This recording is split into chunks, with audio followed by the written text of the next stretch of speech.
देख रहे हैं पंच न्यूज एनसीआर और मैं हूं आपके साथ मानवी ठाकुर। शुरुआत करते हैं आज की खास खबरों से।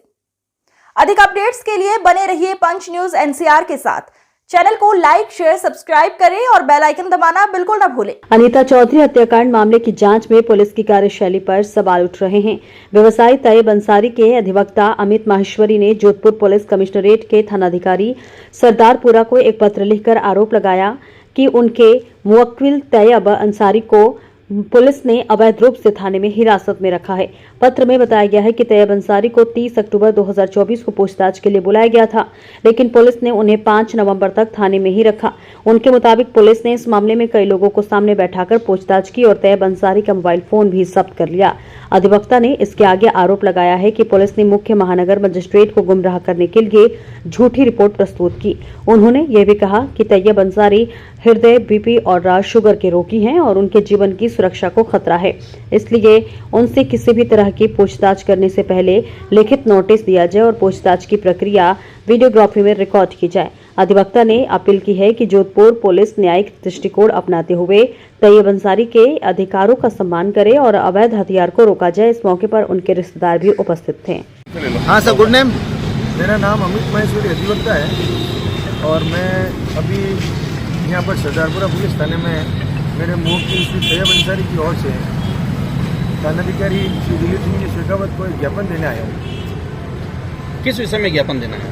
ऐसा है, इस प्रकरण के शुरुआत में जब से अनीता चौधरी गायब हुई थी तब से पुलिस के द्वारा संदेह के रूप में हमारे मुवक्किल तैयब अंसारी को पूछताछ के लिए बुलाया जा रहा है। पहले 30/10/2024 को बुलाया, उसके बाद करीब 5/11/2024 तक बिना किसी प्रकार से अवैध हिरासत के रूप में उनको रखा गया।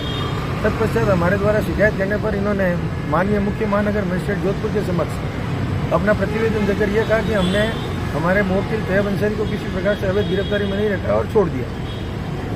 इस दरमियान उन्होंने हमारे मुवक्किल तैयब अंसारी से सभी प्रकार की इस प्रकरण के संबंध में पूछताछ की गई, परंतु उन्हें हमारे मुवक्किल श्री तैयब अंसारी के बाबत इस अपराध में संलिप्त होने बाबत किसी भी प्रकार की कोई साक्ष्य प्राप्त नहीं हुई।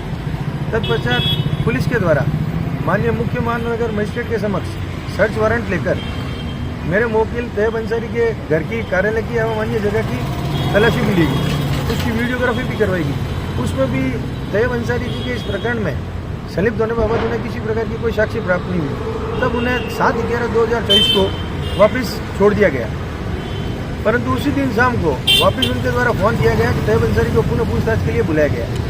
तो मेरे मुवक्किल द्वारा जांच में अपनी पूर्णतः सहयोग देने के लिए स्वाभाविक रूप से 7/11/2024 को जब थाने में आए तो सीआई साहब ने उनको कह दिया कि आप यहाँ पर बैठ जाओ और आपको वापस नहीं छोड़ेंगे। फिर दूसरे दिन हम मेरे मुवक्किल के कागजों पर हस्ताक्षर करवा लिए और दूसरे दिन हमारे को ये जानकारी मिली कि इन्होंने धारा 151 जो अब BNSS में धारा 126, 170 हो गई है, उसके तहत थानाधिकारी के साथ बदतमीजी करने के कारण पाबंद करवा दिया। फिर हमें जब कार्यपालक मजिस्ट्रेट में जांच पड़ताल की तो हमें पता चला कि थानाधिकारी के द्वारा एक मेरे मुवक्किल तैयब अंसारी के विरुद्ध इस तरह से पेश किया गया है जिसमें उन्होंने ये कहा है कि तैयब अंसारी ने थानाधिकारी श्री दिलीप सिंह शेखावत के साथ बदतमीजी की, जबकि माननीय सर्वोच्च न्यायालय के निर्देशानुसार सभी थानों में CCTV कैमरे भी होते हैं। ऐसी किसी प्रकार की कोई फुटेज उन्होंने अपने इस कैसे के साथ उपलब्ध नहीं करवाई और वहाँ पर भी कार्यपालक मजिस्ट्रेट ने जानबूझकर तैयब अंसारी को हिरासत में किस प्रकार से रखा जा सके, इस प्रकार की कठोरतम शर्तें अधिरोपित की ताकि तैयब अंसारी केंद्रीय कारागार भेजा जा सके। फिर हमने माननीय अपर जिला न्यायालय संख्या 4 जोधपुर महानगर में इसकी रिवीजन की और जिला न्यायालय द्वारा रिवीजन में उन कठोरतम शर्तों में पलटते हुए सामान्य मुचलकों पर रिहा करने का आदेश दिया। जो ही कल रिहा हुए, आज फिर थानाधिकारी का फोन आया कि तैयब अंसारी से पूछताछ करनी है। तो अब हम इस स्थिति में थानाधिकारी को इस बात का ज्ञापन देना है कि आपको किसी भी प्रकार की मेरे मुवक्किल श्री तैयब अंसारी से पूछताछ करनी है तो आप हमें लिखित में नोटिस देवें और जिस प्रकार की कोई भी पूछताछ करनी हो उसकी वीडियोग्राफी के मार्फत पूछताछ की जाए, जो कि मेरे मुवक्किल का संवैधानिक अधिकार है। सर, आप सरकार से, प्रशासन अधिकारियों से क्या अपील करना चाहते हैं? मेरा प्रशासन के अधिकारियों से यही निवेदन है कि मेरे मुवक्किल को अपराध में संलिप्त नहीं होने तक किसी प्रकार से हैरान परेशान नहीं किया जाए एवं किसी भी प्रकार की कोई जांच की जावे वो कानून के दायरे में रहकर की जावे, इसके लिए ही हम ये ज्ञापन देने आए हैं। उस रिकॉर्डिंग की अभी तक किसी भी प्रकार की FSL की कोई जांच नहीं हुई है कि वो रिकॉर्डिंग सही है या गलत है।